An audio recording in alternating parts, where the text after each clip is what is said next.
Okay, I wanted to do a follow-up video on raising and breeding crickets to kind of just show the normal progression for somebody who is first starting out.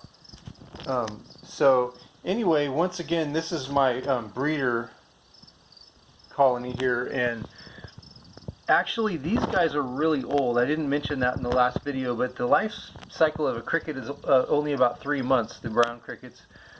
And these guys are basically geriatric crickets at this point. And normally you would add in fresh crickets as you were, breeding them. You would just keep adding.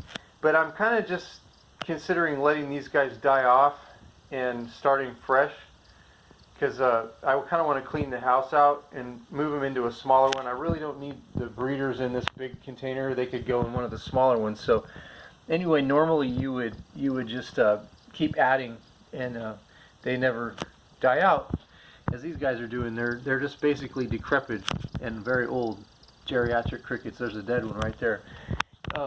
So anyway, this is a feeder tank here, and if you watched the video last time, you can see it's kind of evolved. Now I have the egg crates have increased. You just kind of keep adding as your crickets grow, and a lot of people will get actual egg flats that hold 30 eggs and stand them straight up, and that's great too, but it's more expensive. So I like these. These are really cheap. Anyway, and you can see in the corners I have paper towel rolls standing up, and that's for easy access because they climb up. They naturally want to climb up, so you can shake them out of there when you go to feed. The other changes are bigger food dishes, and the water crystals are now in the food dishes that I was using before. These guys eat so much that basically they would finish one of those mason jar lids, well, 2 of them really, in a day. So you don't want to have to stock their food, in less than a day. The problem with getting a bigger food dish is that as they eat, they poop in it, and there's a lot of poop mixed in with the food towards the end if you stock too much food. So you kind of have to find the happy medium there.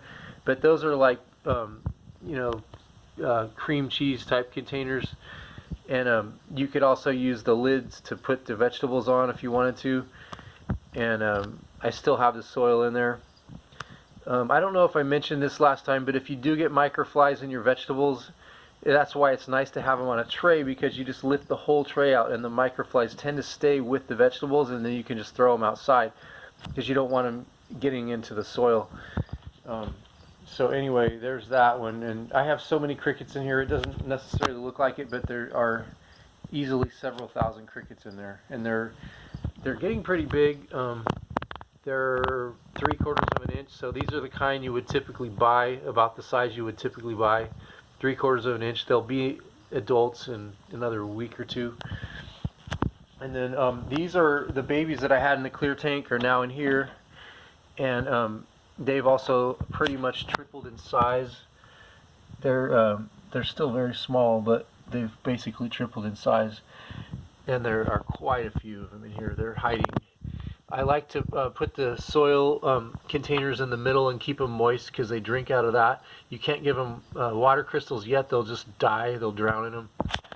And so if I lift that up, see, there's just tons of them under there. So I like to keep a leaf over about half of the soil to keep it moist, and they just hide in there. It looks pretty messy. I didn't clean it before I made the video, but that's okay. You can see they have the cricket food, and on each side carrots, and I shouldn't have cut the carrot in half. I just wanted to try it, but it seems like they do better if you leave it whole. It kind of softens up over time. And one thing I wanted to mention is you never cut a piece of squash or potato or anything like that and put it right in there. You have to let it dry a little, because they'll stick themselves onto the freshly cut vegetable and die. So baby crickets you have to be really careful. If you need to move them out of an area to put something down, you just blow them out of the way. It's pretty funny. You just blow, they all go flying. So anyway, yeah, I just wanted to make this little follow-up video to show the natural progression of stages of how you do this. Anyway, that's enough for now, I guess.